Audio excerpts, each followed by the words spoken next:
Hello and welcome to the GhostÉire Channel. My name's Anthony Kerrigan and tonight we are talking to Helena B. Scott. Hello, Helena. Hi. You're on mute there, are you? Oh, hold on. No, I'm joking. I'm messing. Long day, Anthony. Long day. So, hello, folks. We're talking to Helena tonight, Helena B. Scott, about the Golden Dawn. Also, auras. Can you see them or can you not see them? We'll see. And also, Loftus, the Hall of Dreams. If you want to ask Helena any questions, feel free to do so on this post. Also, you can go to our website, www.ghostére.net. Go to the contact page, fill in the blanks. If you have a private message, just put in brackets, private message. You can also email us on ghost_era66@yahoo.com. If you're affiliated with any paranormal team or tourist attraction, feel free to name the group or the organization and we'll give a shout out to you. We also will give a shout out now to Seekers of the Afterlife who are investigating the Athenaeum in Enniscorthy, County Wexford, to Shawnee, Bridget and Joanne. Have a great night, folks. I know a few of you are investigating tonight. Also, if you like to check up, we are also live on the red button of our website, www.ghostére.net. We are live streaming through that if you want to come off Facebook as well to see the interview. And you can also check up on past shows and future shows on that site as well. Also, folks, we have a competition coming towards Halloween. We'll be doing a draw where you can win loads of prizes. And I'll give you a word later on where the first person who types that word in that I give you has a chance to enter our Halloween mega draw along with Helena. So we'll give a big few shout outs first there. Mary Kate Barry. Hi, Mary. How you doing? Hi, Mary Kate. Hi, David and everyone else. How you doing? Hi, Cattle. How you doing? Hello again. Hope you're keeping well, Cattle. Also, Izzy. How you doing, Izzy? Hope you're keeping well, Izzy. Stella. How you doing, Stella? Hope you're enjoying this evening. It's fine, beautiful weather. As well, it's kind of warm. I don't know. I have to see. I have to check out. Don't know what it's like outside. David Healer says ahoy. Ahoy back, Captain. Ahoy back, Captain. Mary Kate says hello, Anthony. Hello, Eleanor. Yeah. Hi, Perfect. Mary Kate. And Izzy says, yeah.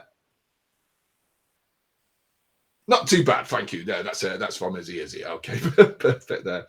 So if you have any good questions, feel free to put them forward to Eleanor there, and we'll put them forward as well.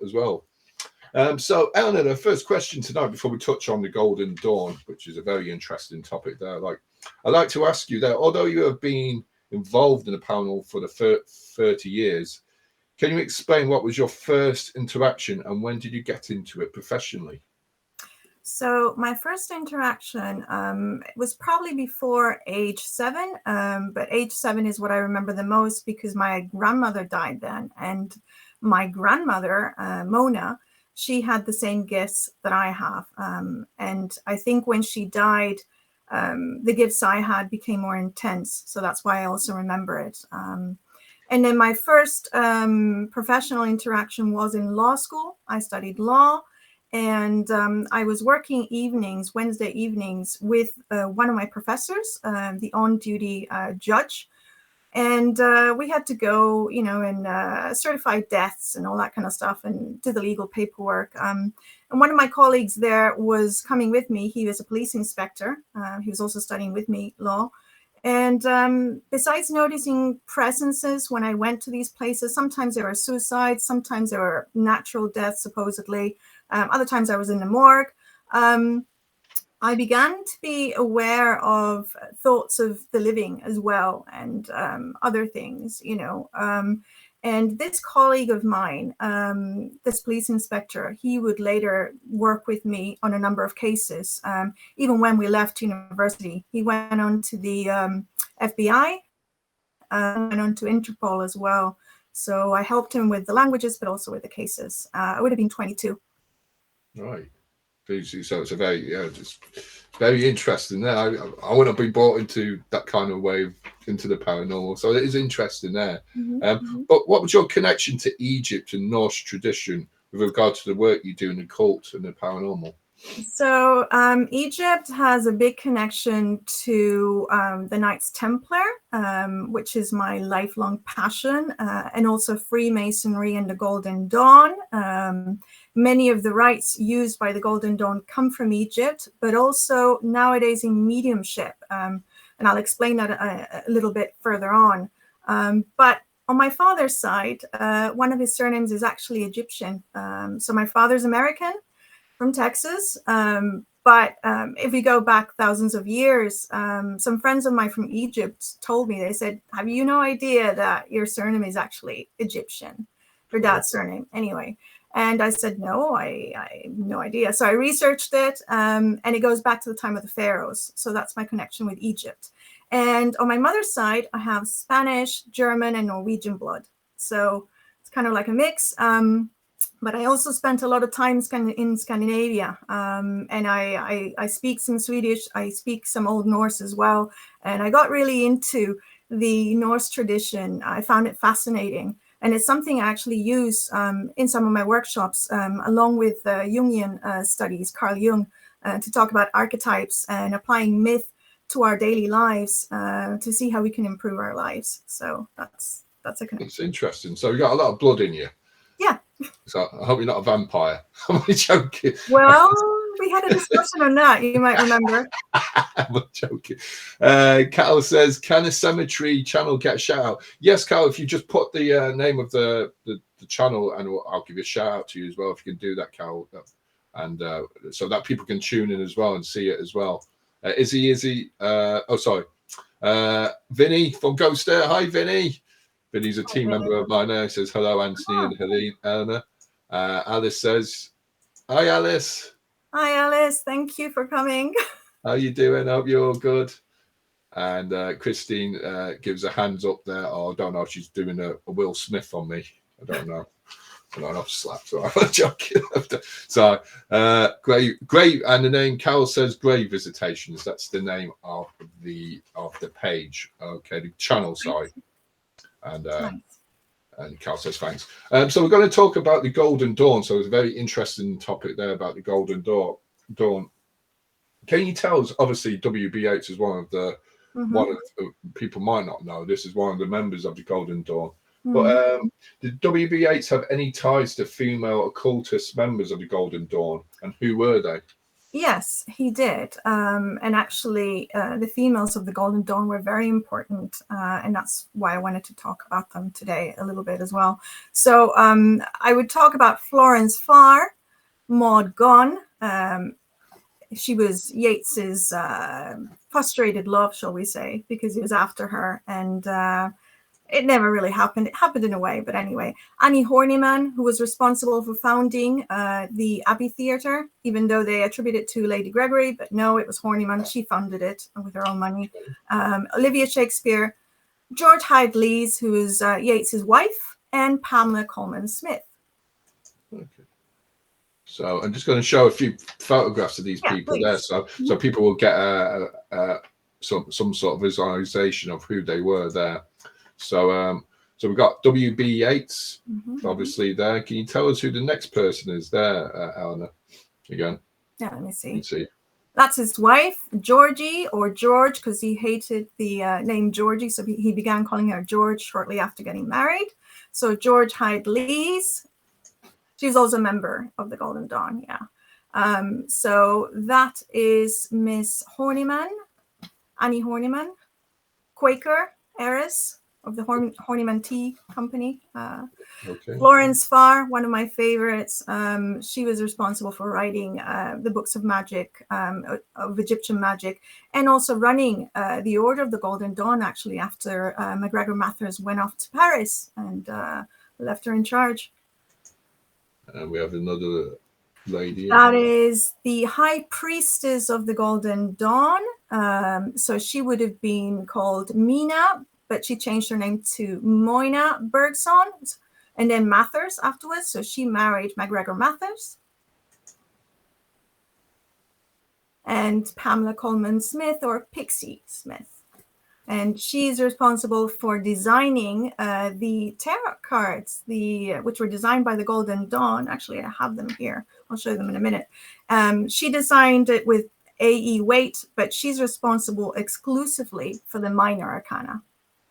Okay, I'm just going to show a few. Is that okay? Just show you the few examples of the mottos that's associated with some of these people there.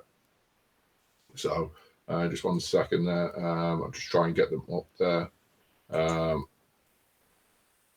Can I explain when they are when you put them on, or?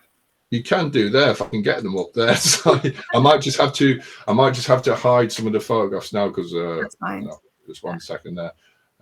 So here's the mottos of the people there. Like this is their names now. I'm going to put it there, and I will put it if you want to read them out there. So we have W.B. Yeats. Yeah, I can't read it from here. Okay. So I remember most of it. Basically, yeah, that's it. So demon est deus inversus. The devil is God inverted. Mod gone per ignum ad lucem, which is one of my favorites. The fire into the light. She faced a great deal of adversity and was in darkness. So that's very significant to the Golden Dawn, because what they wanted to do was quit the night and seek the day. That's what they referred to. So Florence Farr, wisdom is a gift to the given. So sapientia sapienti dona data. And Annie Horniman, fortiter et recte, bravely and justly. Moina Mathers, vestigia nulla retrosum. I never retrace my steps, or actually, I don't leave any traces behind. And this is true because she burned all her documents. So it was very difficult to find information about her. And Pamela Coleman Smith, Swatter could tibi Alice, to yourself as to others, or whatever you would have done to thee, do unto others. And Georgie, let no one or no man know. She was actually called Nemo, just for short, which I thought was quite cute. So there you go. These are magical mottos or names, and they would have been used in the rituals and in correspondence. So and normally you would keep it secret. You wouldn't divulge your name. I have one. I'm not telling what it is. Well, yeah. No. Okay. No, I'm not telling, because then you'd have power over me. So no. Let no man know, like Nemo would say. So did W.B. Yeats have he had a fascination with the occult and symbolism through the Golden Dawn? Did it show in any of his work that he did? Yes. So W.B. Yeats, he was a member of the Helena Blavatsky's Theosophical Society to begin with, because he was fascinated by the occult and the supernatural. And this is clear in a lot of his work as well. But what a lot of people don't know is that he, first of all, tried to create an Irish mysteries school with Maud Gonne. The mysteries is basically the study of the occult, the hidden wisdom that would awaken your human soul. There's many different definitions, but it would give you qualities that would be basically making you superhuman, if you want to look at it that way. So so it involved alchemy, which goes back to Egypt. I'll explain later why. Ancient rituals, lots of different things. Astrology as well. They were very much guided by astrology, divination. And later on, they got into trance and, of course, astral travel as well, which was something the Egyptians did too. But clearly, all of this showed in his work because he was not able to do the mystery school. He took it to the theater, and he took it to his poems. Wow. So the theater plays that you watch that Yeats wrote are actually based on rituals of the Golden Dawn and the lives of those members closest to him. And his poems are also based on his magic, especially when he wrote A Vision, that is based on spirit writing. And that happened afterwards with his wife, who was a medium, and she got into spirit writing in her honeymoon and so on. I'll explain that one later. And what's the connection with W.B. Yeats and this lady here? We got her name now is Blavatsky. Helena Blavatsky, yeah. Another Helena.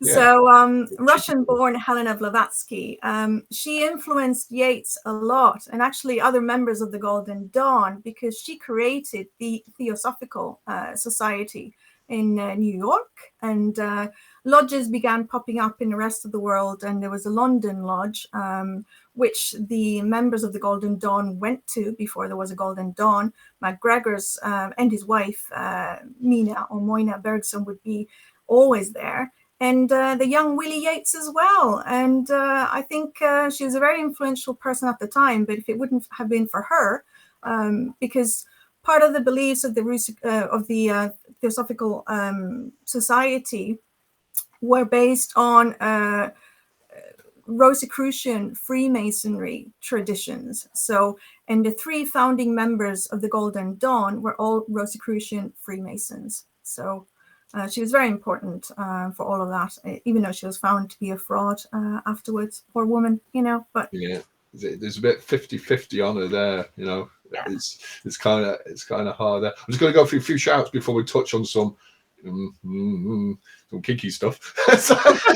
Yes. If you've got a bit of a nervous heart there, like, you know, don't blame it on us there. Just a few more shout outs and questions there and statements from you all there. I think one about vampires there, which is great there. People talking about vampires. Have to do another show on that. Cal says it's a YouTube channel, guys. Have done Highgate Cemetery. Oh wow, that's cool. That's in London. Highgate Cemetery. Eleanor, Mary Kate Barry says, Eleanor, you've done a massive array of studies and on so much great dedication for 30 years and more. That's great. Thank you, Mary Kate. Mwah. Thank you. Amazing. And you're only 21. How do you do that? 46. 21. Anthony, what's your thoughts on Highgate Vampire? Well, I don't know too much about it though. Do you know much about it? Yeah, I mean, there's lots of stories about that. I haven't followed exactly what happened with the research, but it is believed that a vampire was haunting the area, and some people believe it's true. Some people don't believe in it. But I will tell you a story that's different to the Highgate Vampire, if you let me, because it's connected to it and it's in the same cemetery, and a lot of people don't know. So in the 1800s, I'm sure a lot of you have heard of, well, if you're into, you've heard of Bram Stoker, right? People have heard of Bram Stoker. And Dracula, right? Dracula. So the famous Lucy in Dracula, who's very promiscuous and, you know, into naughty things. So she's modeled on a lady that's buried in Highgate, Lizzie Siddall, the wife of Dante Gabriel Rossetti. And this is important because Dracula, well, not Dracula, sorry, I'll call him Dracula, Bram Stoker, and Dante Gabriel Rossetti were neighbors. And she died quite young, an early death. And she was buried with a book of poems. Her husband buried her with a book of poems. But then 7 years later, he decided that he wanted this book retrieved. So they had to exhume her, open the coffin, get the book of poems. This is on Highgate. And when they did so, she looked freshly, like she looked alive. Her hair was beautiful in red, her skin, everything. And Bram Stoker heard about this, obviously. And that's how he created the character of Lucy. So it's based on that. So a lot of people don't know this. And I wanted to mention that because I have mixed feelings about the Highgate Vampire. But this is a real story that happened. The Victorians loved Egyptian-style mausoleums. That's what Carol says. Yes, they did. And Christine says astral travel the same as out-of-body experience, because that has happened to me. I think she's she's asking that question there. Mary Kate Barry says loving this live Golden Dawns. Sounds totally exciting to learn. Thank you so much, Mary Kate. Thank you. Thank you. Benjamin says, "Oh, I can." It's going to get even more. You're going to like it even more now, Mary Kate, in a second. Yeah. Hey Ben, it's getting exciting. I came in a good time. Yeah, no, that's true, Benjamin.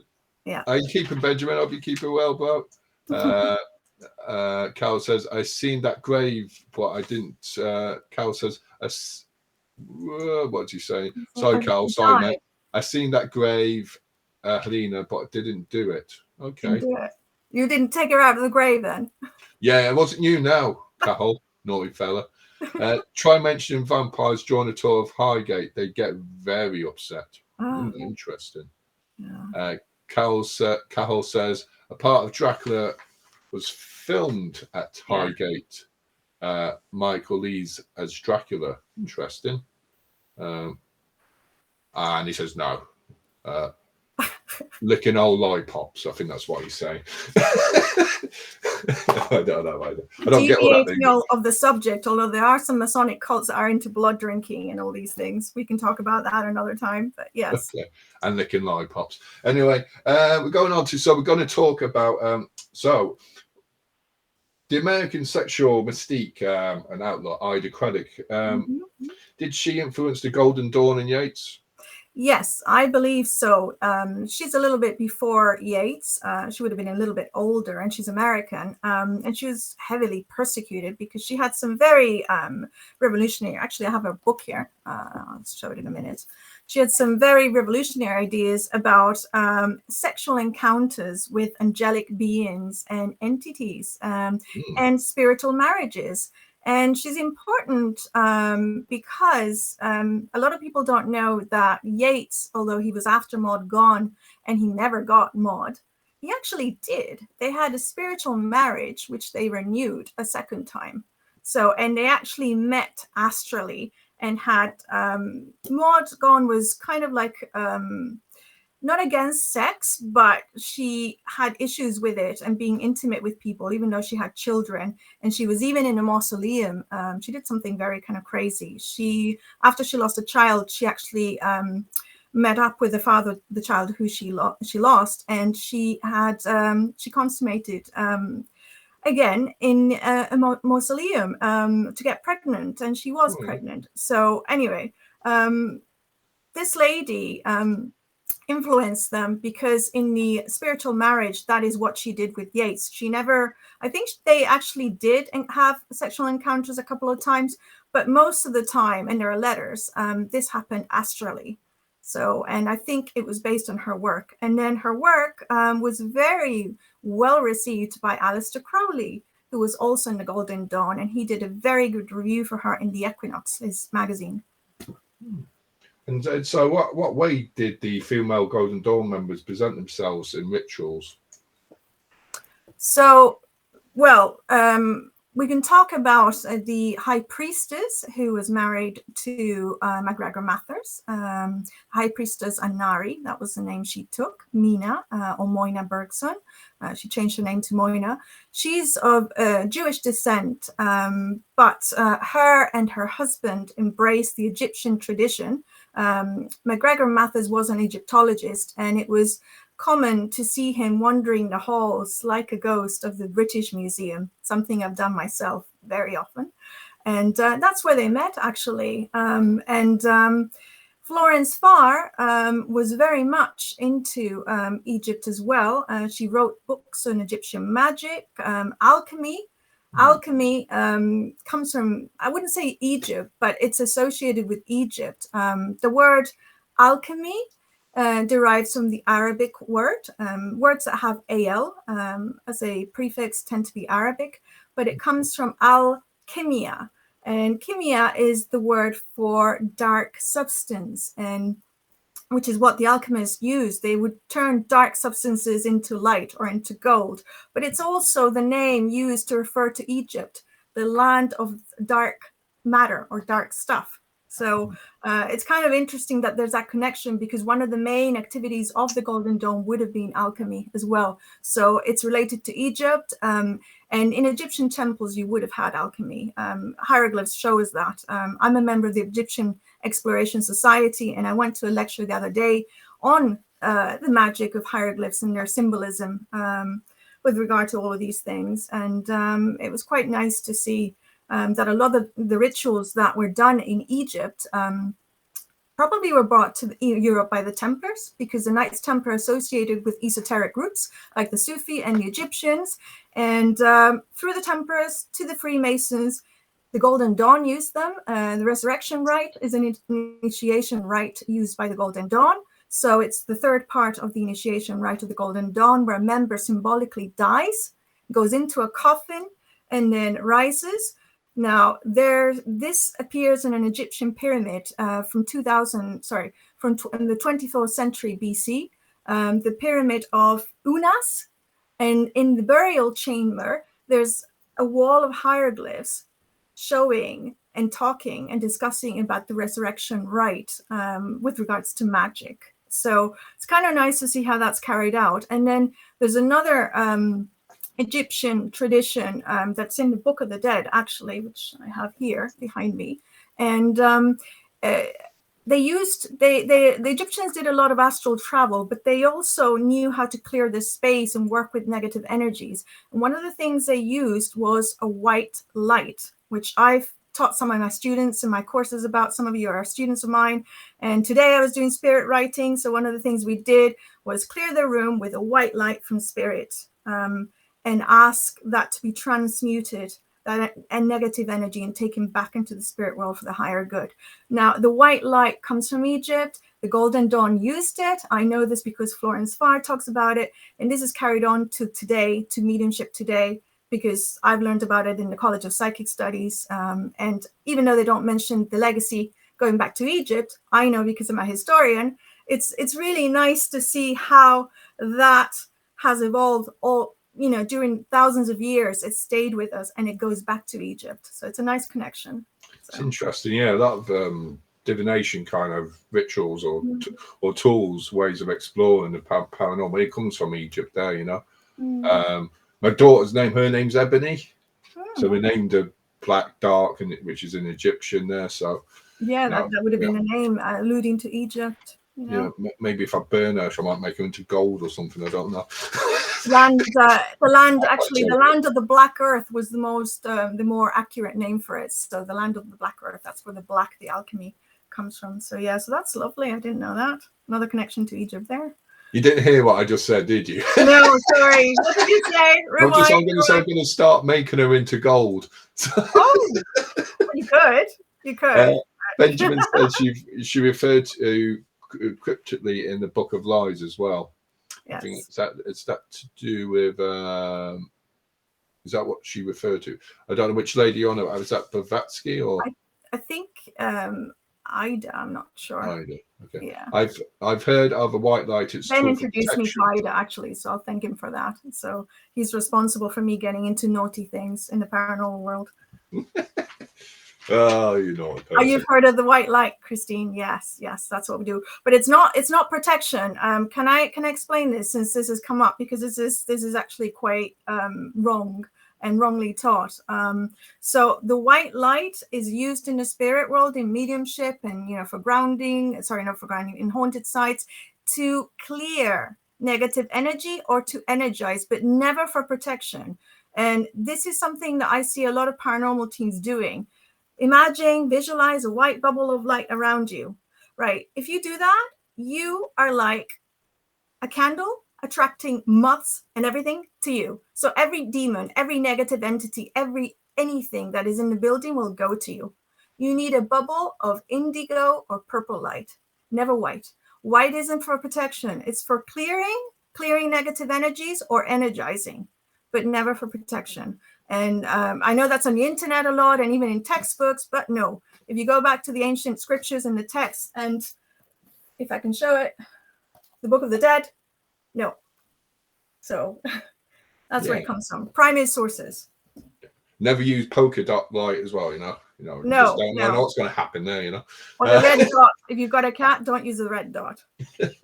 Yeah, I know. I'm just interested because we use indigo. No, violet. Violet, violet, purple, indigo light. Yes, because you know why? That cloaks your energy from negative entities. But spirits, anything that is not a negative entity can interact with you. So basically, last question here before we go on to auras there, which is kind of cool. We're talking about colors now. But which of these women inspired you and why? Which particular female member of the Golden Dawn inspired you? So there's two. Obviously Florence Farr, because of her connection to Egypt, she was an actress. There were three members of the Golden Dawn that came from a theatre background: Florence Farr, W.B. Yeats, and actually four: Annie Horniman and Pamela Coleman Smith. But she really got into something that her and Yeats were working, which was chanting. They were chanting verses, but magically. So a lot of people might have seen recordings of Yeats reading out his poems, and he sounds quite peculiar. And this is on purpose because the poems are actually based on magic. So he's actually doing an incantation. He's not reciting a poem, but average folk don't know this. So Florence was beautiful at doing this. Her voice, her tone.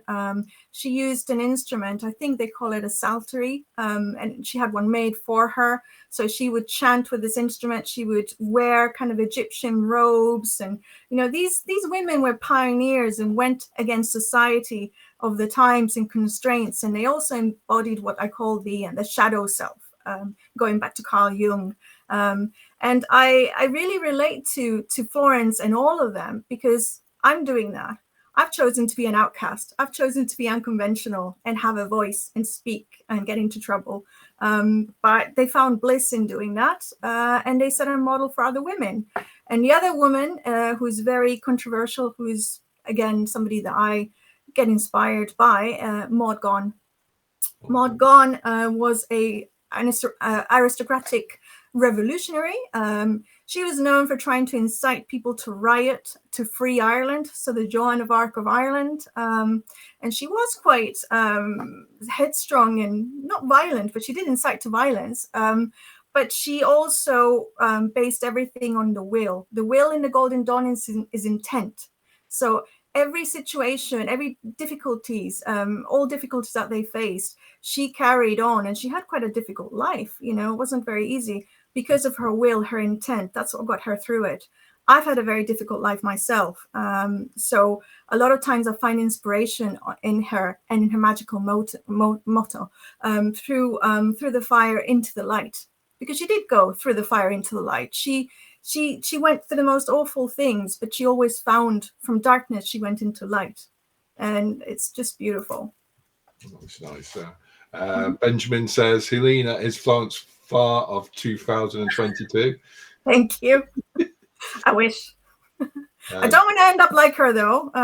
She died in Ceylon or Sri Lanka, of cancer. So I just beat cancer in 2019. And then I got hit by the pandemic, so barely recovering. But I think I'm stronger, maybe. But Positive thoughts there. And on that, now Christine says, I know where I've gone wrong. Never knew that, so I like purple, so that's why I'll ask for purple. Do you know why you don't know that? And it's there's nothing to feel bad about.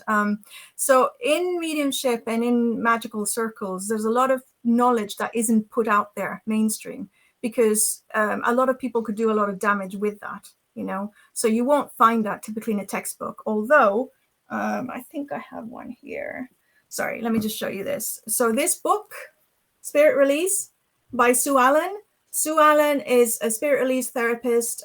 She was a member of the London College of Psychic Studies, and she is known for dealing with negative energies. So the purple indigo light, she mentions that in this book. So it's one of the few books that mentions it. But I'm a member of the college, so I know, and I specialize in negative energies. So if you want to read about it there, check that book out. Okay. And as you can just see, Eleanor just popped that out from next to the 50 Shades of Grey book there. Yes. I'm writing one, actually. Oh, that's good. That's good. Yeah. That's good.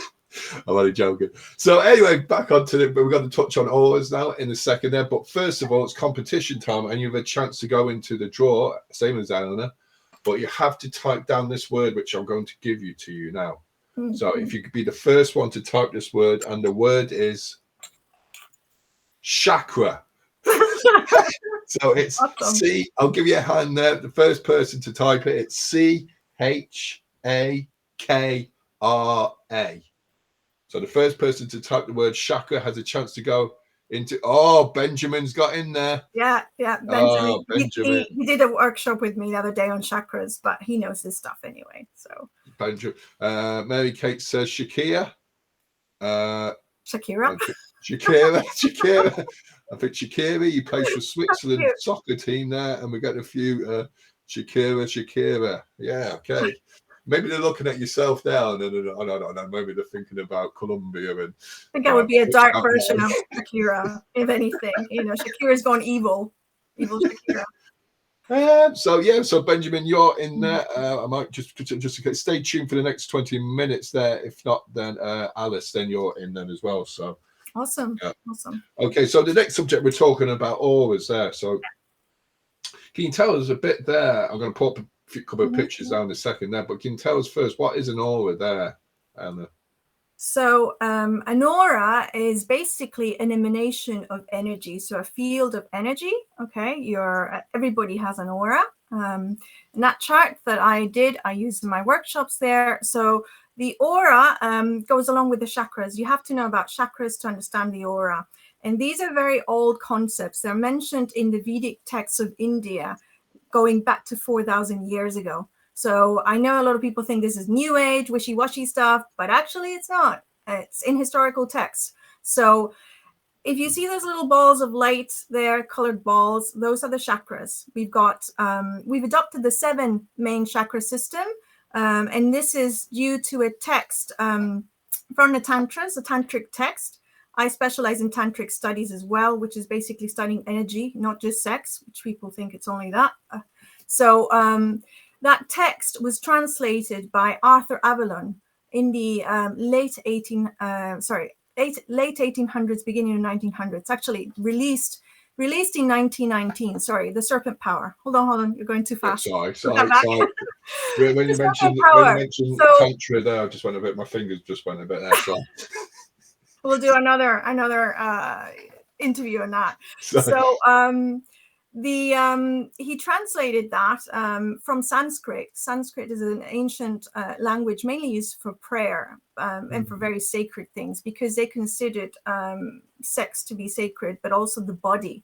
Tantric studies were basically pioneers in merging or shifting from the Hindu system where it was separated. They merged body and spirit into one, saying that our bodies are sacred temples. So this goes back to 4,000 years ago, but this man, Arthur Avalon, translated it and published a book, The Serpent Power, in 1919. And it was pretty accurate, but that book, together with some of the principles of the Theosophical Society that I mentioned before, specifically some of the work done by Alice Bailey, as well as Andrew, I think he was Leadbeater, he was called. But Alice Bailey is called, she's known as the mother of New Age. So all of that together has made the 7 main chakra system that we know today, adopted throughout the world, because there were many other schools of thoughts and many other chakras, and we actually have more chakras than 7. But this is what we use in yoga and Reiki and in mediumship. So all those layers that you see there, all those colors, those are layers of the aura, okay? Or subtle bodies. Those are called subtle bodies. And we have 7 layers of the aura to match the 7 chakras. So the aura with those layers is affecting the chakras and linked directly to them. So when, the aura, I'm just going to mention something else. Sorry, I forgot. When we have something going on with our aura, for example, we can get a hole in our aura, and that can create attachments, but it can also affect our chakras, okay? And this can happen, it can make our aura contaminated as well. So that would really affect all of that. Sorry, I'm just thinking something that I wanted to say before you move that. No, put it back. Put it back. Very important. The last thing, and then you can put Ivy. Put it back on, Big, if you can. Yeah, I'm just going to now. Sorry, I've had a long day, people, and so I want you guys to see something. Okay, so you see the seven chakras, which are basically wheels, spinning wheels or lotus flowers. Okay, they're centers of energy, basically, to make it easier to understand, and the layers of the aura. Now, in mediumship, a lot of you might have heard of trance and possession and channeling. So I want to clarify one thing. Okay. Possession has nothing to do with trance. I know a lot of people some people are out there saying that when you do trance, you become possessed by a spirit. You do not. Possession happens at a physical level. And there's a confusion in that because of work done by anthropologists in the late 19th century, when they all went to Africa and abroad instead of studying in Europe what was going on with spiritualism and other things. But it's important to note that when you actually do trance is physical mediumship, okay? So it's energy to energy interactions. This happens at the aura level. So because the aura is a field of energy. So when you do trance, you're using all the aura layers that you see there, all those colored layers. And what happens is a spirit doesn't take over you and possess you. The spirit comes close to you and sits in your auric field. Now, if you look at the aura there, the aura can expand. It can expand up to 9 feet. And if we're not feeling very well, like today, I'm very tired, maybe my aura is down to 3 feet or 4 feet, okay? But it expands. So a spirit can sit in the aura and blend with our energy. That's trance. Channeling is the same thing, but instead of sitting in all the auric layers and using all the chakras, it uses the outer 3 layers and the first 4 chakras. And overshadowing, which you see in the movie Ghost, when Whoopi gets taken over, again, that is not possession in the sense of being possessed by a spirit and physically in exorcisms and all that. That is when a spirit jumps into your auric field for a moment to give you a quick message. Instead of you invoking in it and calling it, but it's always at the auric level. So you need to know your chakras, you need to know your energy, you need to know your aura to be doing all of this, and also to be in haunted sites to protect. Because if you don't know where your chakras are, you can't ground properly. A lot of people don't know it, but if you look at that chart over there, those 7 chakras, we have 2 in our auric field, the crown and the root chakra, which the root chakra, the red one there, should be a little bit below. And we have 5 chakras in our main body.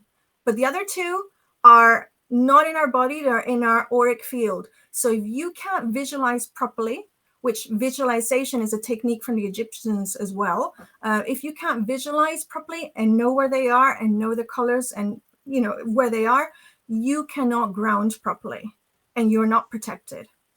Okay. So that's very important. So And there, sorry. So where I'm here. So where can people find more information about auras there? Where can I find more information about auras? Yeah. Well, they can come to my workshops. I teach the chakras and the aura. They can also read the photo you put on before. Can we have that lady? That's pink kind of looking photo. So that's Ivy Northridge. She was a teacher and medium in the College of Psychic Studies in the 70s and 80s. She was very well known for her work. She worked with a communicator, a spirit communicator named Chan, and Chan taught her everything that she knew about the aura and chakras and how they would work together well. So that was a spirit communicator. But Ivy described the aura in a very nice way. She said that the aura was your identity, how you sense the world around you and how others see you or feel you. And I think that's really beautiful. So she's a member of my college, and I really respect her work and her legacy. I'm just going to go. So how can people see them actually first? So can people see them or? Yes. Yeah. So I taught people, actually Ben was reading auras yesterday in my workshop. So I taught him how to read auras in just one class.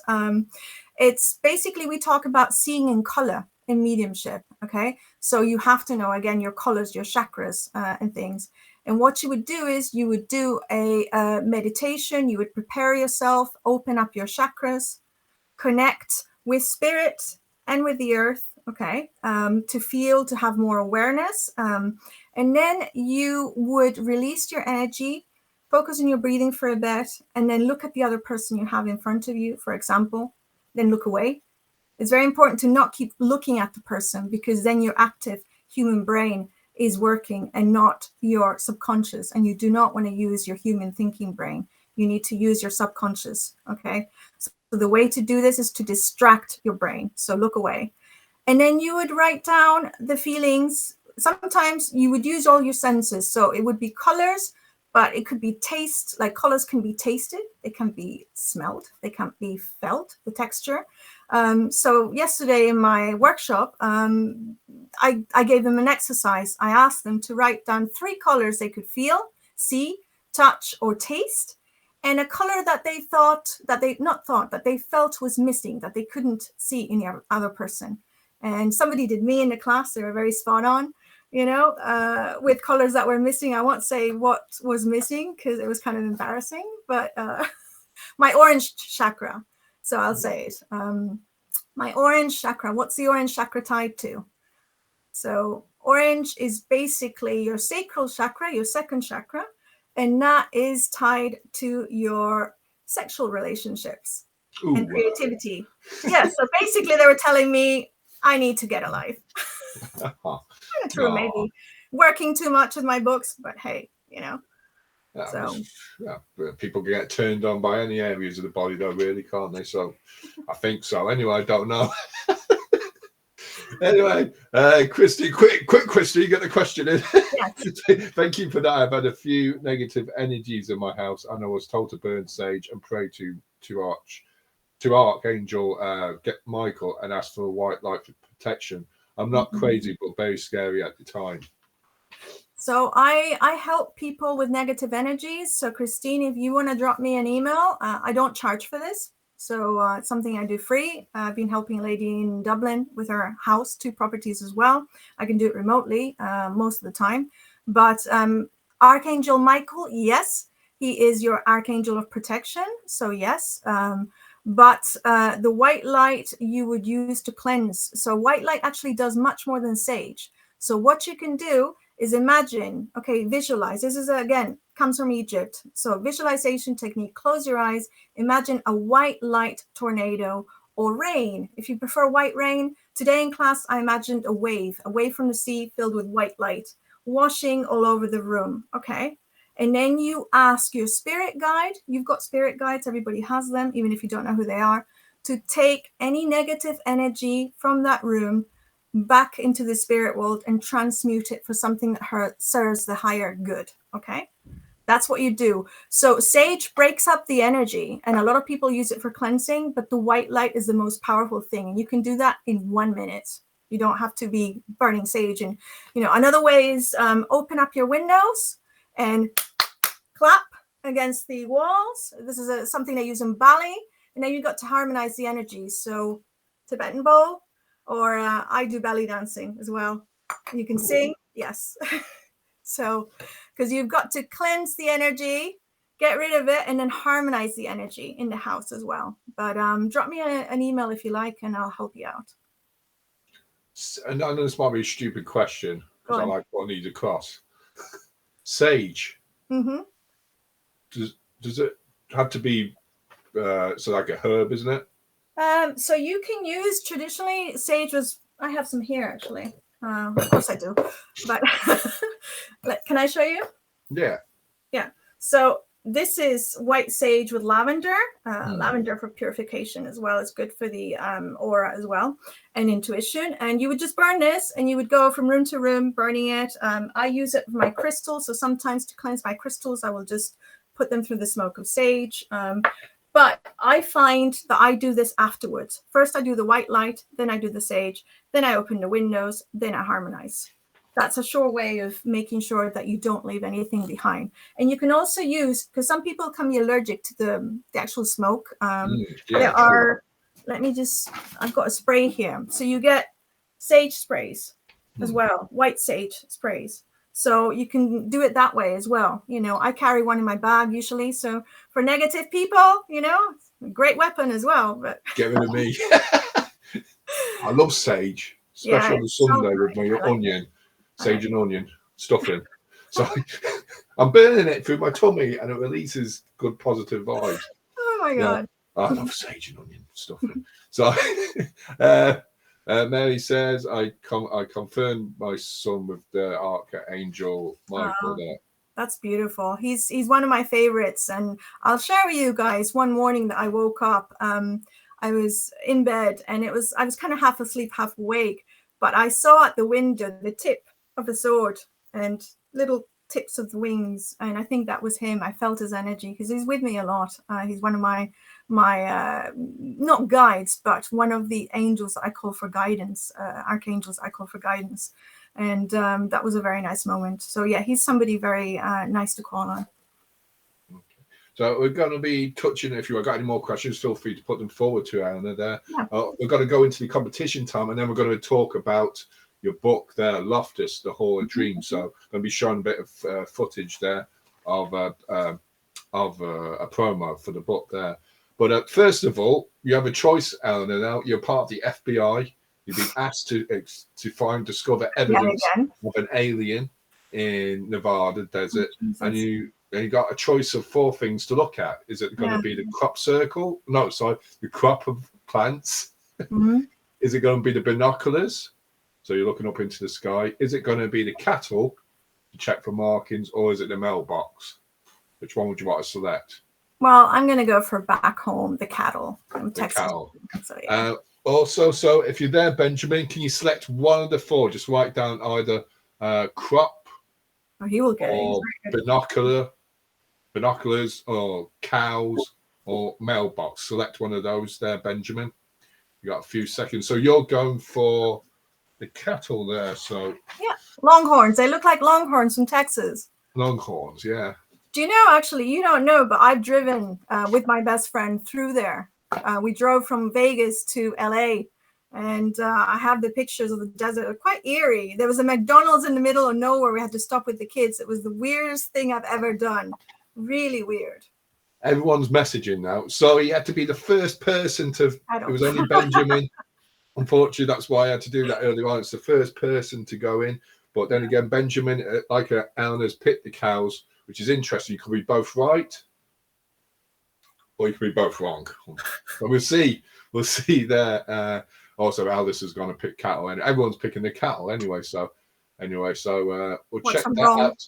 We'll check that later on anyway. So you might be in the Halloween mega draw. We'll see there. Yeah. So the next subject now, we're going to be talking about Loftus, the Hall of Dreams. But first of all, before we talk about it, I'm just going to show a little bit of a video of the promo for the book. So here it is.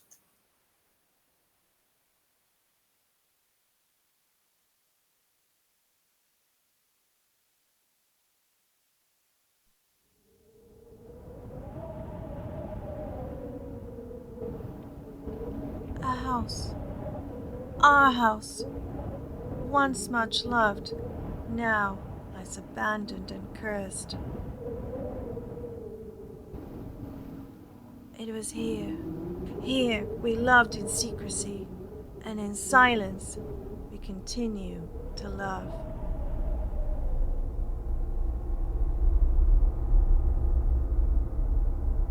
The tragic events of our love became a vulgar ghost story, a collection of mortal lies agreed upon. Anne was destined to forever walk among the living and the dead.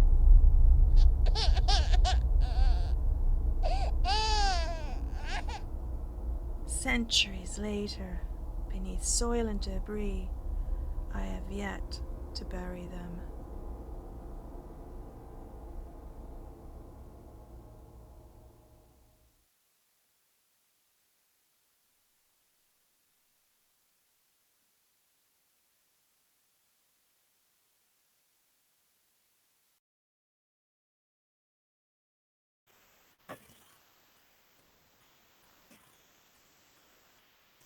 I think Anthony's gone. We'll summon you back. How to summon you? So, can you hear me? Sigils, please. Yeah, wait, I've just gone and taken Eleanor off there. I don't know if you're there. We are. We're all back again. Yeah. I don't know. Can you see me? Yes, I can see you. Perfect there. So we're going to talk about Loftus, the Hall of Dreams there. First of all, there, Eleanor, can you tell us how did the book come about, and how did you first meet Steve Myler, the photographer? So I moved to Ireland and the Hook specifically. I'd never visited, but something attracted me there, and I love lighthouses. And I wanted to be somewhere without people so I could write. So I picked that place in the map like that. And I avoided the hall. I didn't know anything about it, but I saw it when I was driving, and I avoided it for a whole year because I could sense the presences, but I just finished a major investigation. I just moved to the area. I didn't want to entertain that again because it does take a great toll on you sometimes, you know. But finally, I had to go. I was forced to go because I received an email saying I had won a competition to stay overnight with the paranormal team, but I never entered a competition. And nobody knew my email because I just moved from abroad. So in my life, strange things like that happen, and I understood that the hall wanted me to go, and I had to go. So I couldn't go the day I won the competition, but I booked one of these lockdowns, which I hate, to stay overnight. And when I stayed overnight, obviously I felt a lot of things even before I got into the hall. But yes, it was haunted. Yes, there were presences, but I had never, ever in my 30 years felt what I felt in the tapestry room, which I'm not going to do spoiler alerts, but it's not what everybody thinks. The story that we're told is not what happened. That's all I'd say. But it really disturbed me. There was a spirit there. I'm convinced it was the spirit of Lady Anne Tottenham who was trying to communicate with me. But there was another spirit in the room, a darker, older male entity that wasn't letting her communicate. And she was terrified. I have never in 30 years felt that kind of fear or fear in that way in a spirit. So that made me want to come back. I understood I had to come back and I had to help. That was in my head. So I wrote a short story.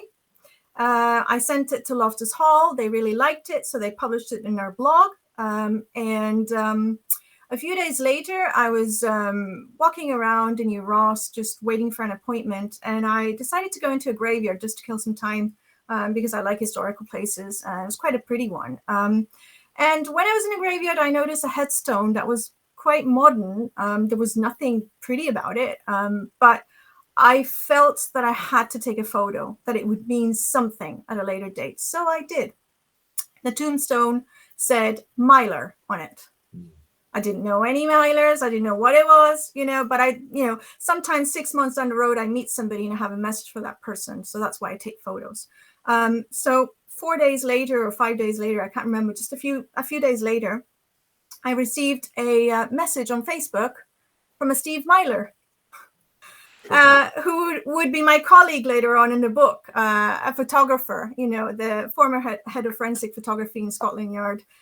He said he read my short story in the Loftus Hall blog, that he really liked it, that he wanted to meet up with me to see if we could work together. So we did, and that's how we met. So, but I'll point one more thing out, which is eerie. So I moved to the Hook in 2015 from abroad at the same time that Steve moved to the Hook. We both moved from abroad the same summer of 2015 to the same village, next door almost to Loftus Hall and down the road from each other. That is the weirdest, we've always said that it was meant to happen, that we were supposed to meet. So, cool. I just go because I got the books behind me there, and it's very interesting there, and the pictures. Maybe you want to show just the size because people don't realize how big it is, because everybody's always saying, "Oh, it's massive." Yeah. So it comes like this, folks. It's this big. So no, it's massive. Weighs over 7 pounds. It's she's behind. It's mad. It's very good though. I don't know if you can see it, folks. There's a few photographs here. I'll just show you. But it's very well done there, and you're paying. You're definitely paying for the work in it there, and because it's well structured, coloured photographs and black and white there, but it gives a great description of what happened, what Eleanor's view is of Loftus Hall there. It's great. I'll talk about more on it there, but can you tell us more about the structure? Oh my God, here goes my shield. My shield's going. That's a sign. That's a sign, Anthony. It's Loftus Hall. Oh my God, it's going. It's going. Everything's collapsing. It's gone. So everything's gone there. There's not the devil behind me. God, where's the sage and onion? So can you tell us more? Remotely? No, white light. What should you be doing now? The white light, sir. I don't know. Imagine a white light, tornado, white light. I do the white light. The bills are going up. Can you tell us more about the structure? Can you tell us more about this, the structure of the book and what's included in it? So the book is quite unique in the way that it's not a standard book. I mean, never mind the appearance and, you know, all of that. But it's divided into 15 chapters. Each chapter is headed by a quote, a Gothic quote. And I've written it like a Gothic story because the popular tale of the devil and the cards happens at the end of the 1700s, which is when Gothic fiction, which is another of my passions, was emerging. So as a tribute to Ireland's Gothic literary writers, which are amazing, Sheridan Le Fanu, Bram Stoker, there's many of them. I wanted to do a book for them. I wanted to write it as a Gothic story as well. But each chapter also has a tarot card. And there's a reason for this. So I was trying to think how to structure the book, what would go, the titles, you know. And after about 6 or 8 months, I woke up one morning and I called Steve in the morning and I said, I know how we're going to have our book. We are going to have 15 chapters. And I drove to his house, actually, I think that day or the day after. And I said, look, I took a deck of tarot cards and I showed him the major arcana. The major arcana are the cards in the tarot deck, at least the tarot deck I was using, which is the Waite Smith deck, designed by the Golden Dawn, by the way. I said, we're going to have 15 cards, chapters 1 to 15 of the major arcana, which I used for revealing the deeper mysteries. They actually tell our story. They actually told our story of us researching Loftus Hall and what really happened. And I feel this was given to me in dreams by Anne. That's, if you can leave that there for a minute. So that picture was taken by Steve. That's my 15 chapters there. But the funny thing is that when he did this photo, I wasn't around. And he decided to arrange them in that way without knowing really kind of what he was doing, I think. And that is called the 15 card Golden Dawn spread. Cool. Everything in my life has to do with the Templars, Freemasonry, and the Golden Dawn. But if you also look at that, 15, numerology is very important. Pythagoras said that the world is made up of, the universe is made up of numbers. So 15 is 1 + 5 is 6, which 6, I have the card here actually, is Anne's card, the lovers in the deck. I'll show it in a minute. And that was given to me by Anne. So it's significant. That's the card, if I can put it. So that was given to me by Anne, and that's her number. That's her number on the card. And throughout the book, when her image appears or things related to do with Anne, often the number 6 comes up, whether it's the image number or the pages add up to number 6. So that for me was another confirmation that it was indeed from Anne Tottenham. She gave me that. So that's the structure of the book. But there were parts of the book that were written through spirit writing or automatic writing. So I can't take the credit for the whole book. I know that I say I did the research and I wrote it, but actually they wrote it with me, the spirits of the hall. So we have to credit them as well. Just a few people we've got to touch on a couple more questions about the book there and your experiences of Loftus Hall. And Mary Kate Barry says, that was great. Oh, I need to get that book. Yeah, it's handy. It's keeping my shield up at the moment as well. But apart from that, murder weapon. I got smaller, easier weight weapons I gave you there. And I gave them our books. Hi, Irene. Irene says, hi, bro. Hi, Eleanor. Helena, Irene as well is from California, so you both know Yeah, each other. yeah, we've talked. Hope How not is about this me. going here? Huh? Hopefully it's not about me. Like, Oh, I'm not going to tell you that. Try read my Michael. mind. Read my mind. Come to my courses and read my mind. Hi, Michael. Hi, Michael. How you doing? Cher, how you doing, Cher? It's beautiful book. Aw, Cher. She's a friend of mine. Yeah, And, she's lovely. Hi, Cher. And Christine says, how do I butt the book? But I think that's by. I think hopefully love it's by. I that. hope they're not butting it. Well, we're going to reveal the details soon there, Christine, there in a second then. But first of all, there, you live near Loftus Hall, you visited it many times there as well, there, even overnight there. But you can tell us through the paranormal experiences that you've had there at the hall. Well, if you leave that photo there and don't go anywhere with it, the first experience I had was with Anne Tottenham, obviously in the tapestry room, where I felt her fear. But before I got into the hall, I already noticed something peculiar. So I work with energies, and I've mentioned to you guys that I have a background in tantric studies.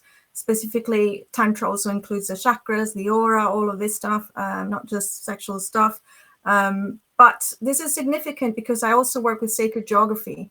And in sacred geography, there's a concept called earth chakras. So we have chakras in our body, but there's also earth chakras. And the earth chakras could be described as the intersections of ley lines. Ley lines are invisible lines of energy running through sacred sites. There's lots of different types of sacred geography or spirit geography. But basically, the meaning is that these are landscapes that have been imbued with meaning by man, either through worship or going on pilgrimages, or traveling, but for spiritual reasons. So they've acquired meaning, and often they've created myths as well, because of the significance that man gave to those places. So the Hook is one of these areas. It's one of the oldest. Don't take that image off because I'll talk about that in a minute. It's one of the oldest areas, inhabited areas in Ireland as well. It has the oldest church in Wexford from the 5th century, the Church of St. Dubon, where there are, the Redmonds. I think some of the Redmonds are buried there. And there's also the Knights Templar Church nearby. There are Bronze Age burial mounds, the lighthouse, before there was a lighthouse, which was built by William Marshall, a Knight Templar. There was a beacon by some Welsh monks from the 5th century. So all of these things, they're holy wells, are ley line markers. And I know this because I studied this 20, 30 years ago when I was in law school. I was also studying law with anthropology, archaeology, art history, and a lot of other things.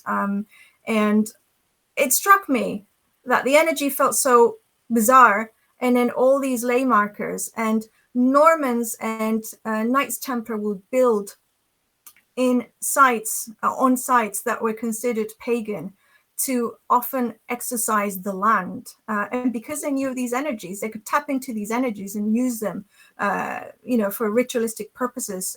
If people believed that the Knights Templar were into that. Yes, they were an order, but a lot of people don't know that they brought secret knowledge back from the East with them. And that secret knowledge is passed on to the Freemasons, and then, of course, Golden Dawn. And some of it is in mediumship that we have today and in occult history. So Normans and Templars would mark their buildings, and they would mark ley lines on them. So that's one of the things I noticed is the energy. And ley lines and places of sacred geography are associated with hauntings, and the energy feels totally different. So that before we even get into Loftus Hall, that's one of the things I noticed. This photo, it's one of my favorites. It's on there's nothing paranormal about it, but it shows the landing of the main staircase in Loftus Hall. And it's taken from one of the doors that goes into the landing, where I was standing at 2 a.m. and I felt a mist, like a silvery white mist, stop in front of me for a minute or two and then go out into the landing and make its way down the stairs. And that mist felt very much like all the thoughts and things I was being sent or given by Anne Tottenham. So that was Anne. And that was a very special moment for me. That's good. That's eerie, but kind of cool. Like, you know, It's beautiful. It's beautiful. I said thank you at the time as well, you know. So I just ask you a question there. Do you think, because it was voted, well, it was known as the most haunted house in Ireland there, but obviously there it's probably most haunted and come with the aid of being the most investigated. Do you think it was too much people going in and out of there using the energy for? Yes. And I wasn't happy with the lockdowns that were happening. For me, that was something that I think was not helping the spirits, is unethical as well. You know, spirits, you have to understand that they were people. They were once alive, and they deserve dignity and respect, and not to be turned into an attraction, I think. So if you really want to do, and you know yourself, you're a psychical researcher. If you need to do psychical research, if you're in a house with lots of people, besides this intimidating spirits, if there are any, it interferes with you doing the research, especially if you are sensitive, because you're feeling other people's feelings and energy. And then, of course, we have the issue that energy reacts with energy. So however you're feeling, if you're going into the hall feeling depressed, you're going to come out and you're going to feel even more depressed there. If you're angry, or anger is a personality trait, oh my God, you know. And there was an issue, somebody in the hall reaching out to somebody and strangling them in camera. I saw that, you know. So this is why it's very important to ground and protect properly. And most people don't know how to ground. So if you go to a place like that and you expose yourself to energy that can affect your energy, or your own energy can affect also the spirits there, it's a recipe for disaster. It really is, you know. So that's what my professional opinion is about that. I don't think public investigations, at least in such a large scale, are helpful for spirits or anyone really, you know. So yeah, I understand that. Yeah, it's can be it's hard, one of those things, like, you know, it's what's the intent there? Is it money, or is it research? And if it was for research, maybe with loads of people there, where people can on a scale find out if something that they've witnessed is proof of supernatural or psi, then it's worth doing them. But if it was something else there as well. But think about, I mean, I don't rely much on equipment, you know that. I use myself as equipment because I think there is nothing that can match what a human can feel. I do psychometry and I get information directly through clairs, all my clairs. And of course, I do also light trance as well. But if you're in a room or a house with, say, 60 people, and you've got equipment, and you're scientific, you're more scientific than me, you know, you will know what I mean with this. And equipment picks up energy, but all of these people have energy.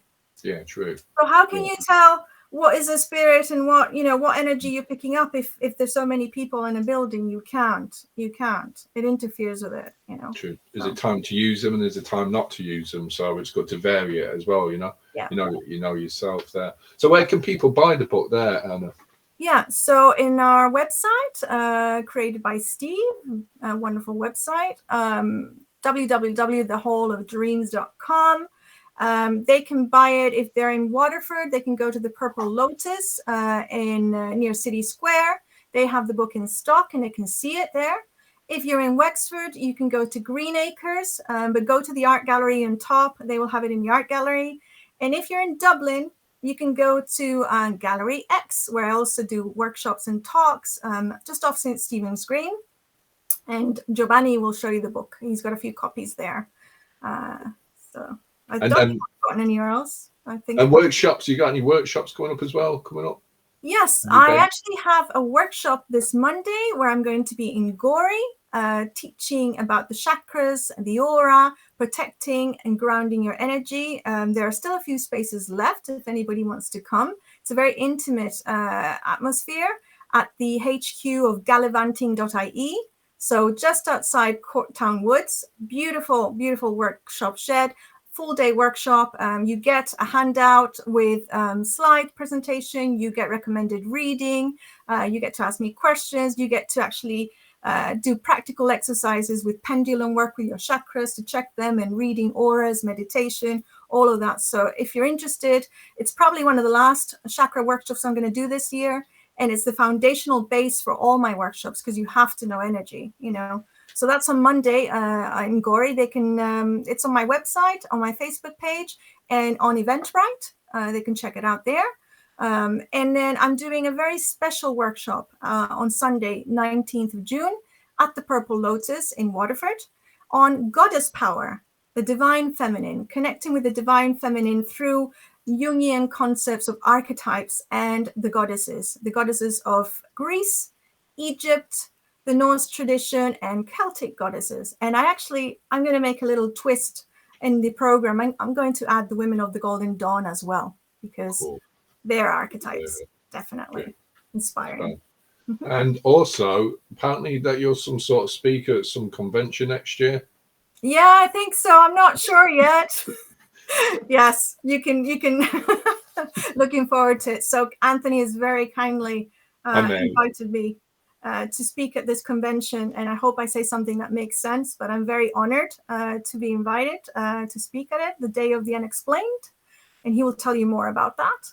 Yeah, so that's February the 18th, Saturday, February the 18th, 2023. It's next year. It's in County Wexford. The details of the venue will be revealed soon, in the next couple of weeks there. So stay tuned. There's a page to it, the Day of the Unexplained. Tasha La Yan Mianani. So watch out on that page there, folks, there. Christine says that she had to go there, but she really enjoyed the live video. Thanks, guys. Alice says, great day.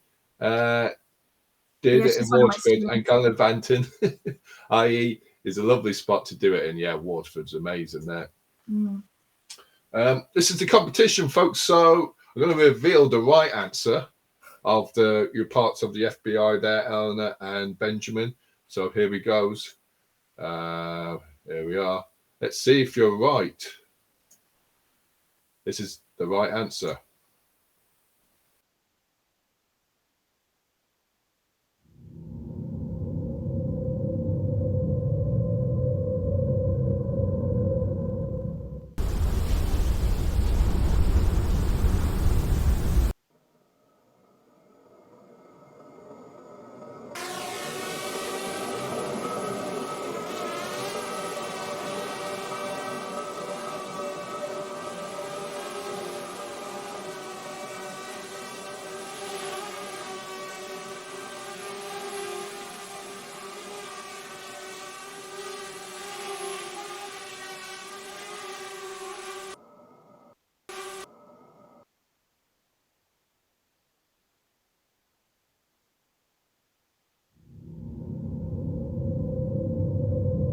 So, unfortunately, the correct answer was crop circles. So there's evidence of that was a very obvious one. I didn't go for that. Yeah.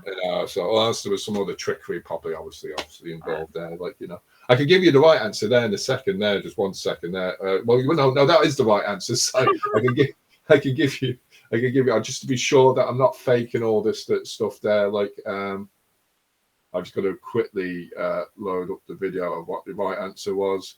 What your answer was, the cows.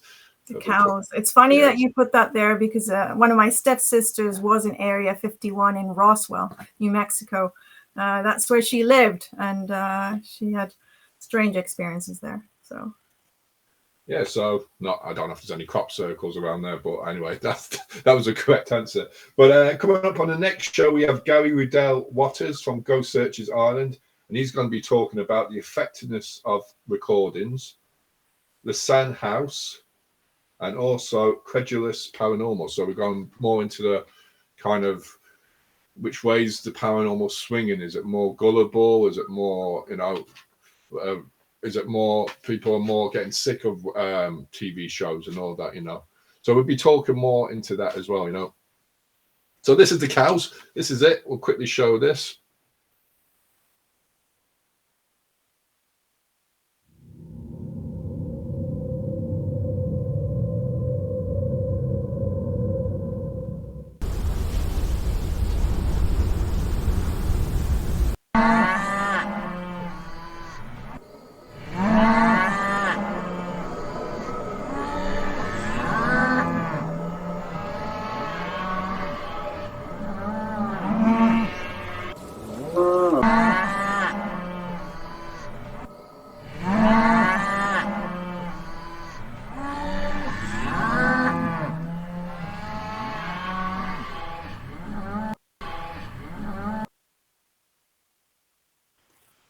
I don't know. People are watching now. They will be wondering what the hell's going on.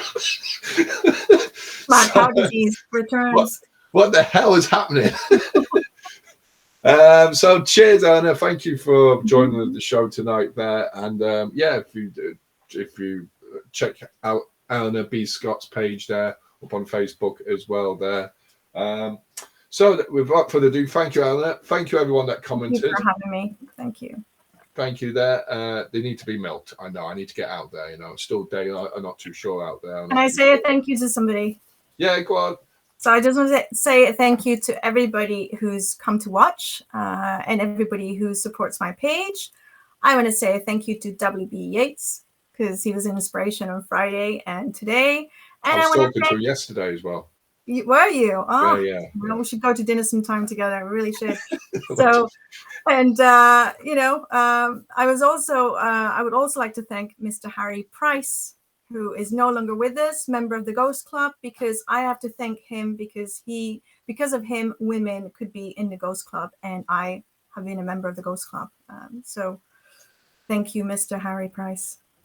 And Mary Kate says, fantastic show. Thank you, Baba. And to all of you there that participated as well. So we'll be back in a couple of weeks' time there. So stay tuned. Thank you, Eleanor. For now, I'm going to say I won't see you next time. I'll see you in the near distance. Goodbye for now, folks. Bye-bye. Bye-bye. Bye. Stop.